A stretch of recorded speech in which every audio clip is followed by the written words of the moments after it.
Cool. So I think we are live. I'm just going to check inside the group that it's pushed to live, as always.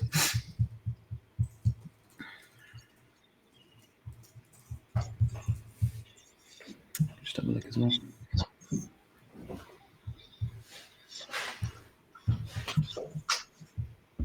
Sometimes it takes a second.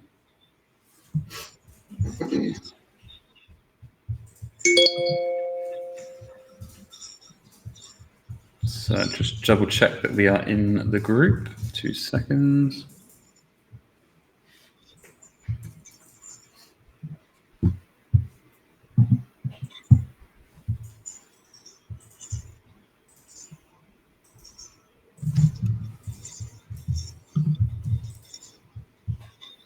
Okay, can you see it? I've got it. Scroll down. Perfect. Cool. So we are live. So guys, welcome to another episode of Live in the Lab. We are lucky enough to be joined by a good friend of mine, Jeff from No Limit Creatives. But first and foremost, if you're watching this live, please make sure you comment below, say hello, interact with us throughout the video. Ask Jeff any questions and I'll put them to him if we've got time. We've got some really, really great questions and I can't wait to learn a little bit more about Jeff and his business. But if you're watching this on YouTube, a replay, please make sure you go to landingpagelab.com. You'll be redirected to our Facebook group. It's 100% free. It's just a great place where we discuss landing page optimization, conversion rate tips, and it's just a really good place to network and skyrocket your conversion rates. If you are watching this on YouTube, make sure you subscribe because then you get notified of all these kind of live in the labs and new videos that we're doing week in, week out. But without further ado, I just want to introduce, like I said, a good friend of mine, Jeff from No Limit Creatives. Jeff, thank you so much for joining us. I'm just going to throw it over to you to kind of do a little intro, if that's okay. Just tell us a little bit about yourself and how you got into the industry and what you do today. Yeah, man. Thanks for having me. So for those of you who don't know me, my name is Jeff Minnichbach. I am the owner and founder of No Limit Creatives. We are a subscription-based design service. We do graphic design and video for one low monthly rate. And I had been self-employed for about 15 years prior to this as a freelance graphic designer. I, believe it or not, didn't go to college or anything. I really hated school, and right out of high school, decided I wanted to be self-employed and kind of just start that hustle game. So that's where I began right out of high school, and then started getting into design and things like that. But I was actually, excuse me, I don't know if you're familiar with Craigslist here in the U.S. Yeah, we have like equivalents over here, but we're very aware of what it is. Yeah, definitely. Yeah, so that's kind of where I started getting business. Small businesses would advertise there locally, and I realized, man, your graphics suck. I could do better for you and help you get more business, and that's really where everything kind of started. So you actually just cold reaching out to people and saying, guys, I'll be honest, your graphics are useless. You'll get better, more business. Your ads will do better if I design you some. Yeah. Like the top 10 major U.S. cities, I'd go and I'd look through all of the postings, and anything I thought I could do better with, I would reach out to them. So then, as I started getting business, I thought, man, this is actually working. I could do this full time. So that's where it started, and then I kind of blossomed into freelance websites like Upwork and Elance, and then here we are, just a couple years into this business, and doing things a little differently now, but try to make a name for ourselves. So absolutely, and it's amazing. I want to touch, and we've got some questions about the business, and I want to touch on that because I'm fascinated with kind of how quickly you guys have blown up in this space, which is so exciting and really inspirational to watch. But how did you first come up with the concept of No Limit Creatives? Like, what made you? You said you were a designer. You were hitting up Craigslist. You were saying your ads suck. Let's create you some better ones on the kind of hustle, earning money that way. But what kind of made you think, actually, I want to create a business out of this? And guys, don't forget, make sure you say hello and comment. We've got loads of people saying they can't wait to hear Jeff's story. So it's really exciting.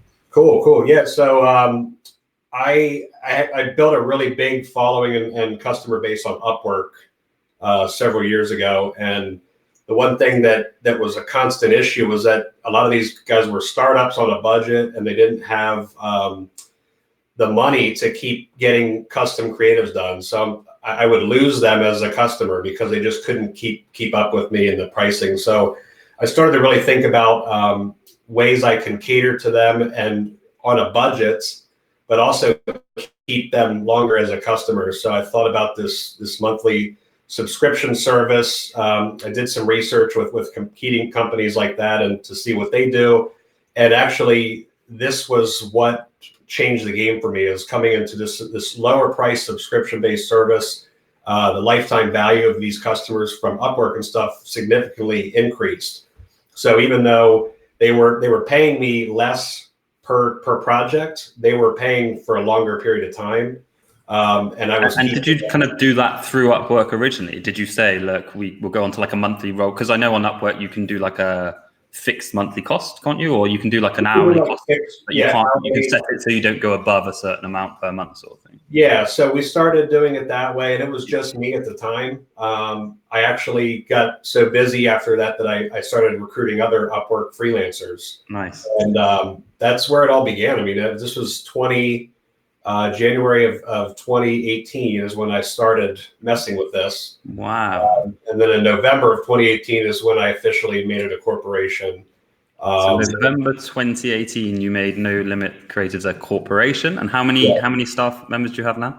92 now. Wow, that's mad. So like within just over a year, you've scaled that tremendously, which is amazing. I want to dive into those numbers later, but yeah.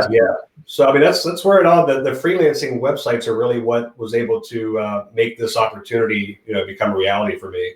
And you're not supposed to take business off of those websites. They want you to stay there. But of course, people started to research my name and stuff, and I was able to get them as customers from there. So I still even get on there today and bid on jobs. And then you do. I was about to ask that. You still kind of use that profile to try and win customers into the monthly kind of plan and say, hey, why not use us every month for a lower cost, but get more value. Yeah, we'll take on like the one-off projects, but I always sign my name with owner of No Limit Creative, so they look at that company. I like it.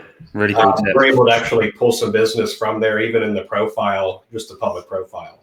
Yeah, no, I have to admit, it's obviously, I know there are landing page designers on there, but it's not a source that we've kind of used as far as outreach for us. We never prospect on there to get business, but it's a great tip, and I'll definitely get my sales guy on that. Sure.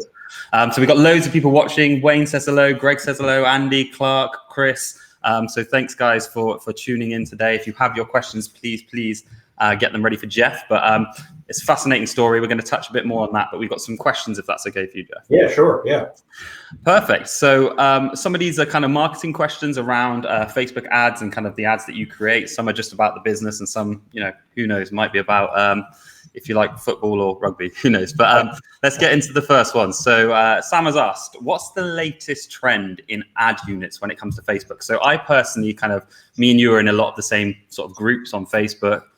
We were talking about this, for those people who are watching me and Jeff talk quite regularly, we were talking about this recently, how you are often inside groups sharing, the latest trends, whether it's a carousel ad, whether it's a video of you at home on your iPhone showing people how to shoot product images. What do you see as the kind of latest trend on Facebook when it comes to ad units and that kind of thing? We get tons of requests for video over graphics. I mean, it's just really has what's taken off in the last year. We got started only offering graphics, and when we saw how high the demand was for video, we started to get into that. But last year it was 30 to 60 second videos were working really well for customers and agencies. Now we're getting into really short ones. We've just learned over time that the attention span is going down and down and down every year. So we're actually doing like 6 to 10 second videos. Wow. We're doing a lot of square videos versus just a standard 16:9 video.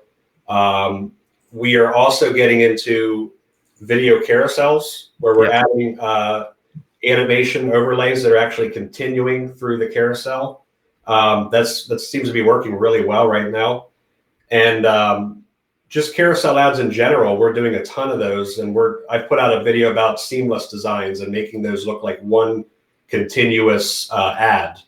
And they seem to be crushing it right now for anybody we've made them for. So graphics still, image-based ads still work. but the sizing and stuff is definitely changing. We're seeing a lot more requests. Definitely that time span. I know, like how you said, you were originally doing lots of 60-second videos. Now you've chopped it down to kind of 10 seconds in videos. 10 seconds to me, I know it's a long time when you're watching a video, like on Facebook, especially when you're not even there to purchase a product or whatever. But how does that 10-second video play out? What are you doing? Are you showing pictures of the product? Let's say it's a product related. Let's say you're trying to sell an iPhone. Are you showing the features, the benefits? What does that kind of format normally look like? It's typically right off the bat is some kind of moving animation or element, something right away that grabs their attention and stops them in their tracks. And then it's typically product features or benefits, really quick, only a few seconds, and a strong call to action at the end. It's really straightforward. There's not a lot of fluff in the video. And we're actually seeing success with videos that look a little more amateurish versus custom made and professional. So we are seeing that trend as we grow, that the users on Facebook and Instagram seem to interact and engage better with videos that look more like somebody they know made them. 100%. Yeah, it's that old kind of fashion saying, like we say it with testimonials, with client testimonials and case studies. Like some of our clients will stress that they have to get these professionally shot testimonials and videos of their clients using their product. And we're like, if anything, it's the complete opposite. It's like, get a selfie on your phone with a video, because people relate to that. It's more real life. And I guess it's kind of the same with these kind of more amateurish videos and images, right? Right. And I mean, we're not an ad agency specifically. So a lot of customers argue with us on what we think is going to work for them. So we just, at the end of the day, we're a service that does what they ask for. But we do see the trends with those kind of styles of videos. And they really, even myself, I put out that video about showing how to shoot video on the iPhone. It works really well. You don't need a. How do people see that video, Jeff? Because that was a really cool video that I know will add some really great value. So it's basically Jeff at his home. I think I was at your home, right? Yeah. And basically, you've got the latest iPhone. You've got a product for Halloween, I think it was, and you're showing people how they can create really awesome ads just with the iPhone, right? Yeah, that's on our YouTube channel, No Limit Creatives. But yeah, it was designed to show people you don't need to spend $10,000 for a production company to come in and shoot video and photos. So the phone does the job just fine. And then, a design company like us or you guys can easily cut out products from backgrounds and superimpose those into ads and things like that. So brilliant. No, that's awesome. You briefly touched on this question at the beginning of the last question, but the question was, what works better, video or image ads? And I think you kind of said you're doing more video. Is that we are? Yeah. I think it really depends on the industry and the offer and things like that. But for e-commerce stuff specifically, we're doing way more video than image. I know a lot of times video is more expensive than running the graphical ads, but we are definitely seeing that trend and more. Even animated GIFs and stuff, or GIFs, whatever you guys call it.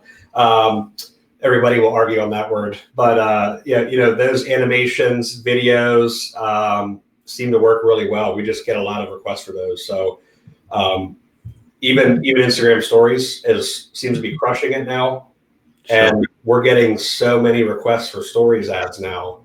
And again, same thing. Those are working better if they look like they were made on the platform and not a company making them. It's native, right? Yeah, definitely. Yeah, it's hard to get into that mindset because we're a company and just like you that really prides themselves in quality and custom work. I mean, even more you guys who are design, especially for the creatives, like you want everything to look incredibly in high quality, but it must be hard, like you say, when people come to you. Well, I guess you're suggesting that to your customers, like we often do.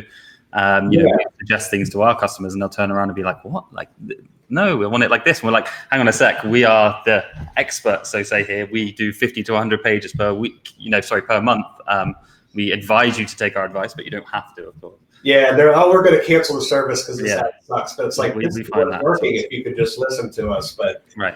I mean, we're definitely, I think graphics images still work really well. I think, even like video with the images, the more amateurish, they seem to work better. I think if they look like somebody really took that photo versus a stock photo. Yes, They just absolutely. work better.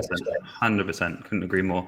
We've got loads of questions coming in. If you're watching us on the feed, please say hello and drop your questions in. Also, if you're watching this on YouTube on a replay, make sure you go over to landingpagelab.com and join the lab. It's 100% free. You'll see loads of other really good videos like this. Someone has asked, what CRM are you using at a top level for your pipeline? So I'm guessing that's like on the sales side. I don't know if you guys do use a pipeline CRM for sales or if it's just something you organically do. Believe it or not, we don't. We got in with a company called Pay Kickstart, and they were the one. That's the affiliate sort of program, isn't it? Yeah. It's run through them too. So that's the subscription management service that we use. They have all kinds of stuff similar to CRM with sales reports and customer information, subscription information, things like that. But we've actually not gotten into a CRM because we don't really do a lot of sales and tracking of calls or things like that. So we are 100% referral-based business right now. Yep. So we don't do any cold calling or email campaigns or anything like that. Everything kind of just comes into us. And then Pay Kickstart manages the subscriptions for us. And all the customer information, and we can take care of stuff like that. So makes sense. No. We're kind of very similar. We have like a Zapier and Trello kind of set up, and we funnel them through Google Sheets and stuff. But I think Pipedrive is quite a popular one. But yeah, I wouldn't know that answer either. So Carl has asked. Carl, good to see you here. Carl's a fellow guy from the UK. We met in a few masterminds. He's asked, in terms of ad styles, is there anything you see that works best for the lead gen side of things? So everyone's always on about kind of the e-com ads and e-com pictures and taking e-com things on your video, on your phone and stuff. But when it comes to lead gen, where there's not like a physical product, is there anything that you can recommend that works well? We don't do a lot of lead gen stuff, believe it or not. It's really a lot of product service type things. In the past, what we have seen with lead gen has been super amateurish looking images. We're working with somebody now. I think they're in the Medicare space here for 65 and up age demographic. And what's working well for them is literally stock photos of people in their demographic they can relate to with some text on it, nothing else. It's really simple. I think a lot of times we try to think about that age demographic that we're targeting. If they're older people, they don't like to, they want to see brighter designs, things that stand out to them better. They can see easier, bigger words, more. I was going to ask that one when you said bigger words, because how do you approach that? The old kind of wives' tale about the 20/20 rule. I don't know. We don't run ads personally, so I don't know if that kind of still exists, the 20% rule of the text. Like when you're targeting an older demographic on a landing page, we will always advise, like you just said, bigger fonts, clearer call to actions, keep it simple, stupid. But can you do that on an ad still on Facebook? Can you have bigger fonts, bigger text for older demographics? Yeah, they have how much word you use. They have they say they don't have the 20% rule, but they still use that grid to check, and they will flag stuff for too much text. But in cases like that, just using bigger fonts and slimming down the amount of words or characters in there would be just fine. But we definitely like to really, and this could apply for lead gen too, is just really think about the age range you guys are targeting. And older people is always an example I use because they don't see as well. They want to see brighter colors and bigger fonts. They don't have to squint, put on their readers to see that. So things like that, I think, just to keep in mind. But unfortunately, we don't do a ton of lead gen stuff for me to say with certainty what would be best. One little tip as well on your pages, Carl, is I would Google readability score.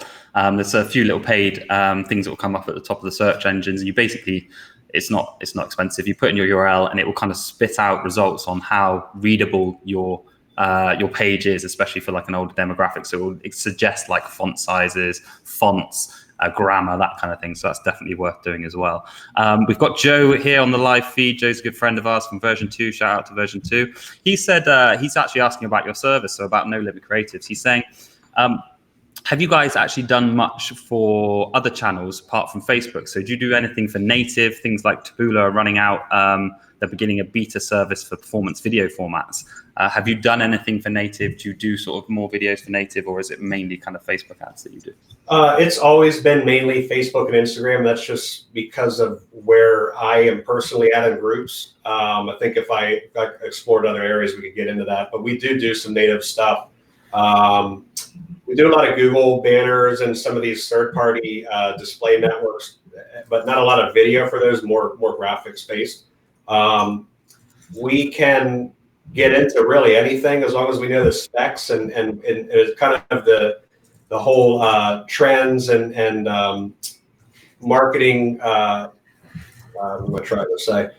All the stuff we apply to social media, we can apply to other sites as well. Just a little bit of practice and reviewing specs and things like that. I'd like to answer that question as a customer of yours right now. So yeah, I think like you said, like we often think outside the box. Like I don't know if you regularly do the kind of stuff that we create as a request as a customer.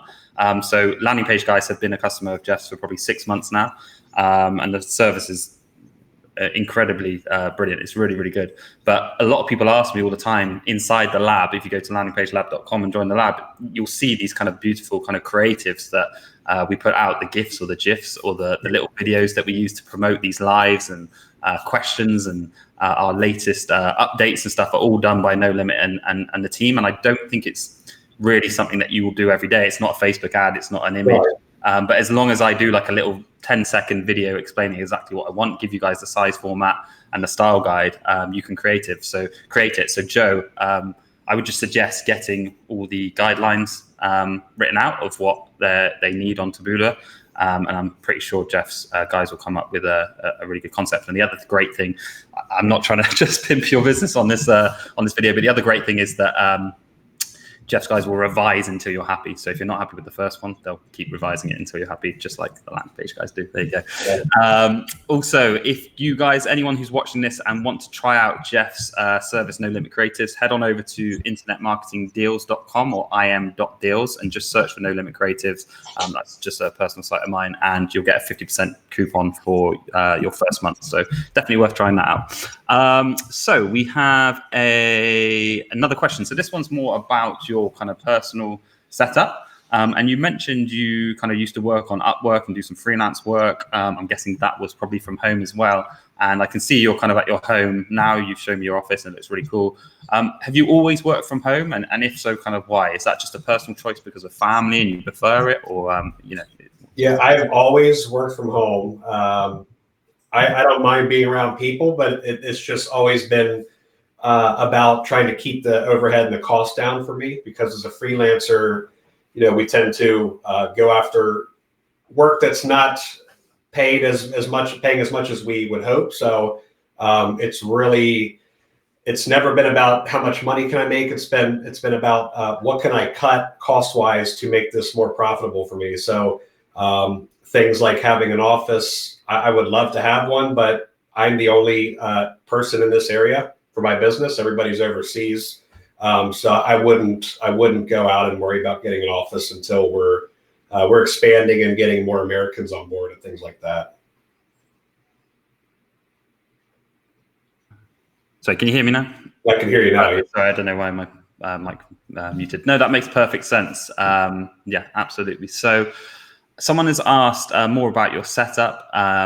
I think I know the answer from this just from watching that video you did recently, but what's the best camera that people can use for product shots? So is there something you recommend, or is it just simple as, the latest iPhone will give you good results kind of thing? I have the iPhone 11, it's the Pro Max, and that's got those, I don't know if you guys can see that, the three different cameras, and this takes phenomenal pictures. Really, I think it's more about lighting than the camera itself, because the lighting really makes all the difference in how it turns out. But DSLR cameras are really nice if you want to get into spending a little more money. I have a Canon, a Rebel. It's an SL1, and I've had that for about 6 years. And I still, to this day, take product shots with that. And I have a little white box setup that I have that comes with the lights overhead. And again, that lighting really, really makes all the difference. So I think any latest phone. I mean, these phones are crazy with what they can shoot now, and the portrait modes, and how they can focus on like, really small items. And I personally can shoot with my iPhone. We have a Galaxy Note that does really high quality pictures, and then the Canon, even Nikon cameras are awesome. Makes good sense. That's awesome. Switching back to a more kind of business related question. This is actually a question I'd like to ask you myself, but someone else has come in and asked this, which is good. So what, we're currently at a team of currently about 40 plus. You're at a team of, I think you said 90 plus, which is amazing. What processes do you have in place to scale to a team? Like you mentioned, you've done that in just over a year. That to me sounds incredible. What sort of advice and processes would you have in place to kind of help people do similar and scale that quickly? It was a lot of trial and error for us, and we kind of learned as we went. We made a lot of mistakes along the way, and we spent the last year really trying to improve the processes. But I think number one, it really came down to training, and we kind of just threw people into the mix, and then you kind of train live on projects. And we realized, I was going to say, so when you say training, like obviously you're bringing on new designers that may not have designed the sort of ad formats or the graphics that you guys offer on a day-to-day basis. Do you have like a training module? Do you have like a platform that they have to watch 10 videos before they start with you? Or is it just like you say, here's a project, go and design it, and then we'll train you on the spot. Our guys will oversee it and give you some tips. Yeah, we used to throw them in, which we realized was just not the best way. So right. We use Asana right now for our platform of project management. We actually built different projects within there for training. So we have an NLC education project, and when they go in there, they can learn about all the social media ad sizes that are common now, the text rules for social media, best practices for videos. So they can get all this education anytime they want to look at that.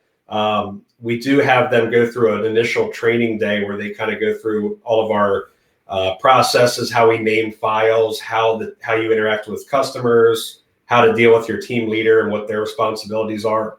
And then, they don't do this right now, but we are building a new platform. So when they go through training, they're actually going to have to click through each module, sign off that they understand it, and they're going to answer questions related to the training, so we know they understand it. And is that going to be a custom kind of portal that you're developing? Yes. Because on Asana, I guess it's very similar to Trello. You don't have any real way of tracking that they've been through that video and understand it. And right. So that's the reason you're doing that. Yeah, and Asana's gotten us really far, and that's what I use as a freelancer, but we're working on our custom build now that's just going to be a lot more efficient internally for us. So, yeah, I mean, I think it all really comes down to the training, and we didn't do a good job last year at training how we should have. So, we're getting all of our ducks in a row now, and I think just walking them through training and best practices has been helpful for us.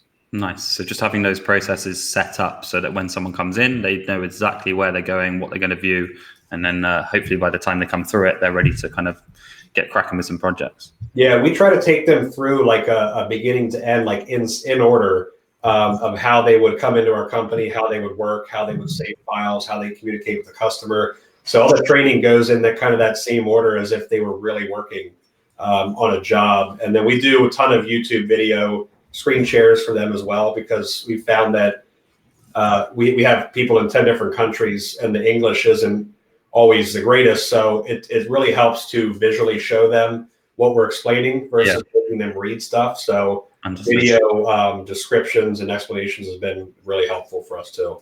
Very cool. Very cool. We do something very similar. So that's good to know. A question that kind of naturally follows that, it wasn't the next one on the list, but it naturally follows that question. So you've kind of alluded to it slightly that you said last year, you weren't up, as up on this kind of onboarding and training and stuff. But someone's asked, what problems did you face with scaling? You're kind of such a big team. Is it just that you didn't have these kind of processes fine tuned, or what? Yeah, there's a little bit of processes issues, but we've always kind of been one step behind. We hit some really big initial growth in 2018, which we were not expecting, and there were times where we had to keep shutting down the packages, to make them, they couldn't be purchased because we just couldn't keep up. So we've really, we struggled with finding people quick enough to keep taking on more customers. So that was the biggest struggle for us was, we grew so fast that we couldn't find enough quality designers quick enough. So we would have to hire whoever we could. That was a problem. And we had some big quality issues at one point in time because of just the overwhelming, onboarding of new customers. So once we finally got caught up and got some breathing room, we were able to really start to interview people that we thought were a better fit for us. And I think the other problem is that we had was trying to offer too much and cater to every single person's needs. At the end of the day, this is what we offer. This is what you can get, and that's it. We had to really kind of get strict on what we can and cannot do because we were drowning in requests and trying to cater to every person's request that came in. So that was a big problem for us. But once we started to get a handle on things and put in these processes and training, we've been working now on taking this team of 90 plus people and splitting them up into really small teams. So we have several team leaders now who are going to oversee only like 4 to 6 designers. And they each work with their team leader every day for quality assurance. I was about to say that quality control really comes in. Yeah, it's really over time. It's very new still, but that's going to be what's going to help us with quality and kind of getting rid of errors and stuff before they ever get to the customer. So sure. Those small teams will allow the team leader to have more time to focus and review on the projects and the designs coming in. So I think that's going to be a really big thing for us. Yeah, no, a few things kind of resonated there, especially that kind of saying no, or like being the yes man doesn't always work. Like we used to say yes regardless and then try and work it out after, but it often comes back and it doesn't end well. So we're now, like you, very kind of strict with what we do. It's landing pages and funnels or websites, but it's no big back end developments that we used to get into and then not be able to kind of keep up with the development side of things. If we get asked to do ads and stuff these days, we just send them to Jeff, send them to No Limit Creative, because we want to focus on what we're the best at. And I think you guys are very similar, so that's cool. Right. Someone's asked, actually Sam Darby, I'm pretty sure you know who Sam is. Yeah. Hey Sam, thanks for watching and tuning in. Guys, don't forget, if you're watching, say hello please on the live. We've got quite a lot of you on live now, which is great. If you're watching this on the replay on YouTube, hit subscribe and go to landingpagelab.com to join us. But Sam's asked, they don't currently white label their services. Can you briefly talk about the benefits or drawbacks of doing that? So I'm guessing he's saying that you guys do offer like a white label service. So maybe that's if we wanted to start up a ad creative side of our business, we would utilize your guys to do it, but we would deal with the customer, right? Yeah, we're working towards white labeling right now with this new platform. It's going to we're going to get out of Asana and we'll have this custom platform. So we're actually going to be able to allow companies like you to resell our service at whatever price you want. We'll still work directly with your customers through our platform, but it's branded for you. They don't know who we are. They don't have any idea that we're No Limit Creatives. They think we're the guys. So it's really like adding a true extension of your business, like we're your employees, so to speak. And they'll never have any idea who we are. So I think I know a little bit about what Sam does in the ad agency for local businesses. White labeling, I think, is great, and it can have issues too. So I think in terms of what Sam's doing, I know a little bit of his backstory, and I would say white labeling right now is probably not the best idea. I think it's, you want to be hit that level of growth where you're comfortable in what you're making now. And that's sustainable before you start getting into letting other companies, push you, and you don't have your processes in place like we did. So we had a lot of agencies kind of white labeling us. They were acting as a middleman. And then if we make issues, we're not up to speed with not on top of our game. We're causing problems for their agency. Now we're having to deal with that. That's probably the biggest drawback to me for white labeling is that you have to do a good job, and if you don't, it's these other companies' reputations on the line. that can become a real problem. So I would say, Sam, in your case, you're doing great. I know how things are going, and I would say just keep that going for now. And when you're at a spot like we're getting to now with having those processes and stuff in place and your confidence, you know, in your ability to offer the service, I think then you can look into that for sure. Couldn't agree more. Great advice. So we've got a couple more questions, if that's okay. And then we're going to wrap this live up. It's been a really honor to kind of have you on here, Jeff. So we've got a question that says, what are the best resources to learn about creating ads and ad optimization? So are there any blogs, guides, books, Facebook groups that you recommend people kind of learn about these things? When I started, there was really not a lot of good resources for the actual design side of ads. It's always talking about, you know, campaigns and ROI and, you know, do this and do that to lower your costs. But creative wise, there was really not a lot out there. I ran into Digital Marketer maybe 3 or 4 years ago, and I started to read through some of their blog posts, and that was really helpful for me in understanding some of the key elements of making a good ad that converts and how to grab attention and things like that. But I checked out Digital Marketer, and then I started really hitting YouTube and kind of looking at people's results from campaigns and looking at their creatives they were running to kind of see what was common across the board with all these different sites and videos. So there really was not a ton of stuff out there, but I know Facebook in their own website and help files, they do have some stuff that talks about making a good video and what that entails and making images that convert and things like that. So I think Facebook would probably be your best bet to check into because I've referenced that several times as well. Sure, and I like that suggestion of YouTube. You know, maybe following some of the larger marketers who often do like fly on the wall videos of them creating campaigns, and you can kind of just have a look at what ads they're kind of using and then go and get Jeff's guys to create better ones. So that's a good suggestion. And also I know that you obviously share quite a lot in some of the groups. I'd love to kind of see you start posting inside the lab as well, which would be really good. So hopefully guys, Jeff will be dropping these kind of knowledge bombs every now and then inside the lab as well. If you're not a member of the lab, head to landingpagelab.com. So we've got one last question, if that's okay with you, Jeff. And that is kind of a question focused around what we do is the landing page side of things. And someone's just asked, like, what is the... You obviously have an ad, and then most people will click through from that ad. And I know you're not just an ad creative agency, you know, you do all the types of video and graphic, but let's talk specifically about, say, for example, like a Facebook ad or a Facebook video.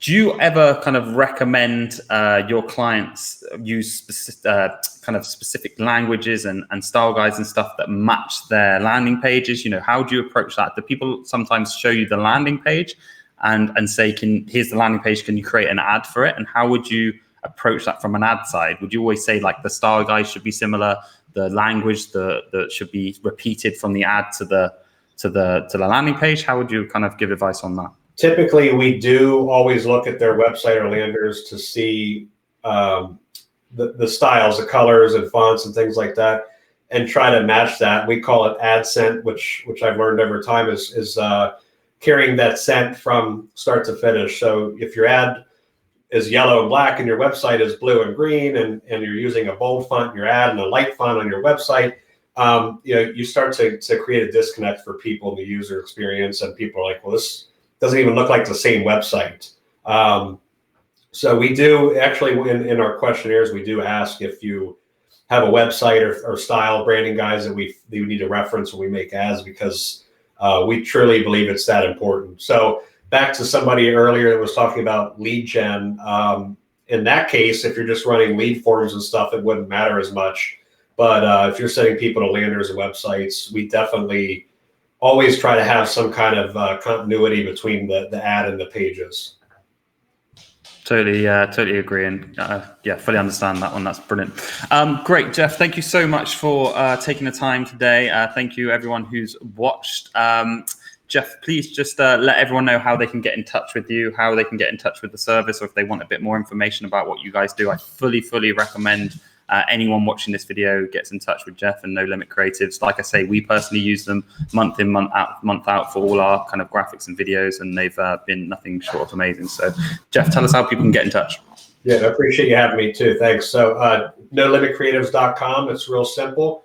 We offer different startup level packages all the way up to graphic and video. So we can cater to people just getting started in the design area or agencies. So you just hit up our website, nolimitcreatives.com, choose your package. We onboard within about 15 minutes and you can get started. So it's pretty quick. Awesome. Really appreciate it, guys. Don't forget, you can get that 50% coupon off by going to internetmarketingdeals.com. I fully recommend you test out Jeff's service. If you're watching this on YouTube, like I said, one more time, make sure you hit that subscribe button. Make sure you go to landingpagelab.com and join the lab. It's completely free for more amazing videos and knowledge bombs like Jeff's just given us on this video. Thank you so much for joining us, Jeff. Thank you all you lab rats for watching, and we'll catch you on another episode of Landing Page Live. Cheers, Jeff. Thank you for everything. Cheers.